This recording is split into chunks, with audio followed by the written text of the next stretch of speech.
தன்னம்பிக்கையான நாம் அனைவரும் விவேகானந்தனுடைய பொன்மொழிகளை சொல்லுவதற்காக தன்னம்பிக்கையோடு இங்கே வந்துள்ள அனைத்து கவி பெருமக்கள் அனைவரையும் வருக வருக என வரவேற்கிறேன்.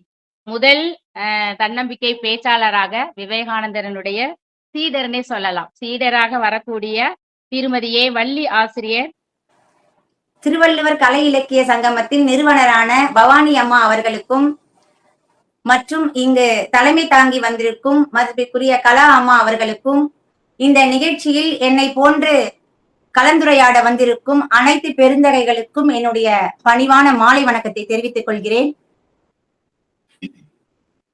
இந்த நிகழ்ச்சியில் விவேகானந்தரை பற்றியும் அவருடைய பொன்மொழிகளை பற்றியும் பேசுவதில் நான் மிகவும் மட்டற்ற மகிழ்ச்சி அடைகிறேன். இந்த பரந்த உலகில் எத்தனையோ பேர் பிறக்கிறார்கள், வாழ்கிறார்கள், மறைகிறார்கள். ஆயினும் பிறப்பு என்பது ஒரு சம்பவமாக இருந்தாலும் இறப்பு என்பது ஒரு சரித்திரமாக இருக்க வேண்டும் என்ற அப்துல் கலாமின் வாக்கிற்கிணங்க நம் சுவாமி விவேகானந்தர் அவர்களுடைய வாழ்க்கை அமைந்திருந்தது.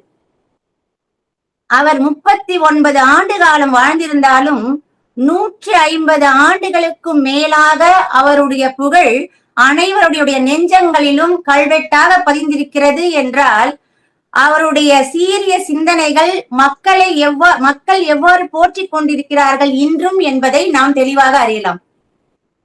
நம்முடைய சுவாமி விவேகானந்தர் அவர்கள் இளம் வயதிலேயே தியானம் செய்வதில் ஈடுபாடும் ஆர்வமும் கொண்டு விளங்கினார். அது மட்டுமல்லாது துணிச்சல் மிக்கவராகவும் விதிவிலக்கான ஒரு நினைவாற்றலை கொண்டவராகவும் சுவாமி விவேகானந்தர் அவர்கள் விளங்கினார். அவர் மிகப்பெரிய ஒரு ஆன்மீகவாதியான ராமகிருஷ்ணரை சந்தித்த நாள் முதலாக அவர் நெஞ்சில் ஒரு செடியாக ஊன்றியிருந்த அந்த ஆன்மீக பற்றானது மிக பெரிய மரமாக வளர்ந்து அவருடைய கொள்கைகளை பின்பற்றும் எண்ணற்ற கொள்கைவாதிகளை உருவாக்குவதற்கு காரணமாக அமைந்தது. விவேகானந்தருடைய பொன்மொழிகள் ஒவ்வொன்றும் அவருடைய ஒழுக்கத்தையும் தன்னம்பிக்கையையும் அவருடைய தெய்வ பற்றையும் நமக்கு பிரதிபலித்து காட்டுகின்றன. இப்பொழுது அவருடைய பொன்மொழிகளுக்குள் வருகிறேன். கால நேரம் கருதி ஒரு சில பொன்மொழிகளை மட்டுமே கூறுகிறேன். எந்த நிலையிலும், நல்ல காலமாக இருந்தாலும் கெட்ட காலமாக இருந்தாலும், உடல் நலம் மிக்கவராக இருந்தாலும், நோய் உற்றவராக இருந்தாலும் விடாமுயற்சியை மட்டும் தவறவிடக் கூடாது என்கிறார் சுவாமி விவேகானந்தர். இந்த பொன்மொழியானது பெரியவர்களுக்கு மட்டுமல்ல, இளைஞர்களுக்கும் மாணவ செல்வங்களுக்கும் பொருத்தமான ஒன்று. ஏனென்றால் மாணவ செல்வங்கள் தன்னுடைய தேர்வில் தோல்வியுற்றால் தவறான ஒரு முடிவை எடுத்து தன்னுடைய வாழ்க்கையே மாய்த்துக் கொள்கிறார்கள். அப்படிப்பட்ட மாணவ செல்வங்களுக்கும் ஒரு பொருத்தமான ஒரு வாசகமாக இந்த பொன்மொழி விளங்குகிறது. எவ்வளவு அழகாக தோல்வியில் துவண்டவனை வீழ்த்த செய்யும் வாசகமாக இந்த வாசகம் விளங்குகிறது என்று பாருங்கள். அடுத்து, 1000 முறை நீ லட்சியத்தை கைக்கொள், 1000 முறை தோற்றாலும் மீண்டும் முயற்சித்து கைக்கொள் உன்னுடைய லட்சியத்தை என்று கூறுகிறார் விவேகானந்தர். எவ்வளவு அழகான ஊக்கப்படுத்தும் ஒரு வாசகம் பாருங்கள். அடுத்து, வாழ்க்கையின் தத்துவத்தை எவ்வாறு கூறுகிறார் என்று பாருங்கள். எவரும் துன்பப்படக்கூடாது என்பதுதான் என் ஆசை, ஆயினும் துன்பம்தான் வாழ்க்கையின் ஆழத்தை அறிய உதவும் என்கிறார். அதாவது, ஒன்று கூறுவார்கள் அல்லவா, எல்லாம் நன்மைக்கே என்று. அது போன்று வாழ்க்கையினுடைய ஆழத்தை அறிய உதவுவதற்கு துன்பம் கூட ஒரு கருவியாக விளங்குகிறது என்று கூறுகிறார் சுவாமி விவேகானந்தர். ஒரு எவ்வளவு சிறந்த ஒரு சீரிய சிந்தனை கொண்ட வாக்கியம் என்று பாருங்கள். அடுத்து, அனுபவத்தை பற்றி அவர் கூறுகிறார். நூல்களை கற்கலாம், சொற்பொழிவுகளும் கேட்கலாம், பல மணி நேரம் தொடர்ந்து உரையாடலாம், ஆனால் அனுபவம் தான் ஒரு சிறந்த ஆசான், அதுதான் உண்மையான அறிவு என்கிறார்.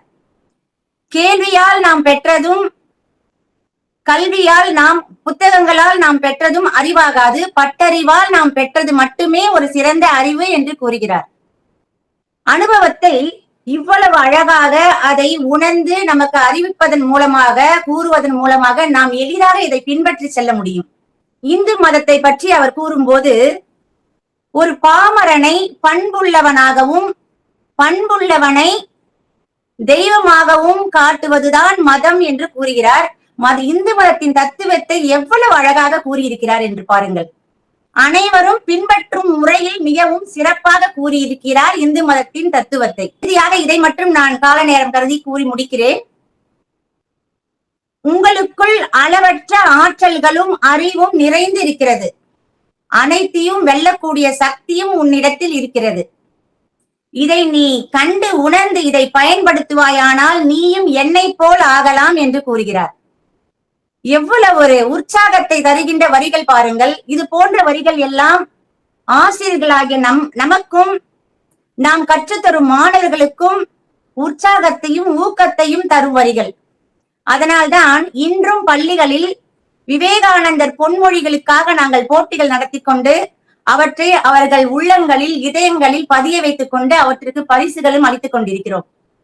இவ்வாறு விவேகானந்தருடைய பொன்மொழிகள் மனிதனின் வாழ்க்கையை செம்மைப்படுத்துவதாகவும் இந்து மதத்தின் தத்துவத்தை நிலைநிறுத்துவதாகவும் இருக்கின்றன. இறுதியாக என்னுடைய எண்ணக்கருவை கூறி இந்த உரையை முடிக்கிறேன். அவர் 39 ஆண்டு காலம் மட்டுமே வாழ்ந்தார். அவர் இன்னும் நீண்ட காலம் வாழ்ந்திருந்தார் மக்களை நெறிப்படுத்தி சிறந்த வழியில் நம் யாவரையும் அழைத்து சென்றிருப்பார் என்ற என் ஆதங்கத்தை கூறி, எனக்கு சிறப்பாக வாய்ப்பளித்த பவானி அம்மா அவர்களுக்கு மீண்டும் ஒரு முறை நன்றியை கூறி, இங்கு தலைமை தாங்கியுள்ள கலா அம்மாவிற்கும் நன்றியை கூறி என் உரையை முடித்துக் கொள்கிறேன். நன்றி, வணக்கம். திருமதி வள்ளி ஆசிரியர் அம்மா அவர்களுக்கு வணக்கங்கள் அம்மா. அற்புதமான ஒரு பேச்சு. நம்ம பள்ளியில மாணவர்களுக்கு இதைதான் விதைக்கிறோம். நீங்கள் பள்ளியில போட்டியெல்லாம் வச்சு நடத்துறீங்க என்று சொல்லும் போது, நீங்க எந்த வகுப்பின் ஆசிரியர் என்று எனக்கு தெரியாது. என்னுடைய பள்ளி தொடக்கப்பள்ளியினுடைய தலைமை ஆசிரியர் என்னுடைய பள்ளி மாணவர்களை 150வது விவேகானந்தனுடைய நினைவு நாள் அன்று நாங்கள் எங்கள் பள்ளியில் ஒரு விவேகானந்தர் அறக்கட்டளை மூலமாக ஒரு போட்டியை நடத்தினோம். எங்களுடைய குழந்தைகள் எல்லாம் 3ஆம் வகுப்பில் இருந்து 5ஆம் வகுப்பு வரைக்கும் அவருடைய பொன்மொழிகளை எல்லாம் சொல்லி மனனமாகவே சொல்லி அது வீடியோ எடுத்து அனுப்பணும். எங்களுக்கு எங்களுடைய பள்ளிக்கு பெரிய கேடயமாக விவேகானந்தருடைய அறக்கட்டளையோட அந்த சீல்டு ஒண்ணு கொடுத்தாங்க. இது எப்ப நடந்த நிகழ்வுனா 2015 நாங்க வாங்கிவிட்டோம். அதற்கு நீங்களும் ஒரு உதாரணம், நம்மளுடைய ஆசிரியர் இனமும் ஒரு உதாரணம். நாம் அதை அனுபவ ரீதியாகவே நாம் செய்யக்கூடியவர்கள், அவர் வழியில் பின்பற்றி நாம் கடைபிடித்து வாழக்கூடியவர்களும் கூட. அவர் தியானம் செய்பவர், துணிச்சல் மிக்கவர், நினைவாற்றல் மிக்கவர். ராமகிருஷ்ண பரமஹம்சர் தான் அவருடைய குருவாக இருக்கக்கூடியவர். ஒழுக்கத்தையும் தன்னம்பிக்கையையும் விடாமுயற்சி அவசியம். இளைஞர்களுக்கும் மாணவர்களுக்கும் லட்சியத்தை தான் முயற்சி செய்யணும் அப்படிங்கிறதையும், துன்பம்தான் ஆனா துன்பப்படக்கூடாது, ஆனா அந்த துன்பம்தான் வாழ்க்கையினுடைய ஆழத்தை நமக்கு உணர்த்தும் அப்படின்னு சொல்லி அனுபவமே ஒரு சிறந்த ஆசான். ஆற்றல், அறிவு, அதை வெற்றி அடையக்கூடிய சக்தி.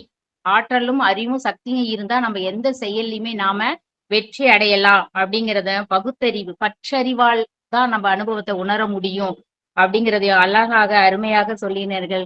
நிறைவாக இந்து மதத்தை பத்தியும் சொல்லி உள்ளீங்க. பண்புள்ளவனாக மாற்றுவதுதான் நம்மளுடைய இந்து மதம் என்று கூறி 39 ஆண்டுதான் அவர் வாழ்ந்திருக்காரு. இன்னும் இருந்திருந்தால் நிச்சயமாக 100 மாணவர்களை மட்டும் அவர் கேட்டிருக்க மாட்டார். நம்ம சமுதாயத்தை அவர் தத்தெடுத்திருந்திருப்பார். இறைவன் அவரை 39 ஆண்டுகளிலேயே அழித்து விட்டான் போல.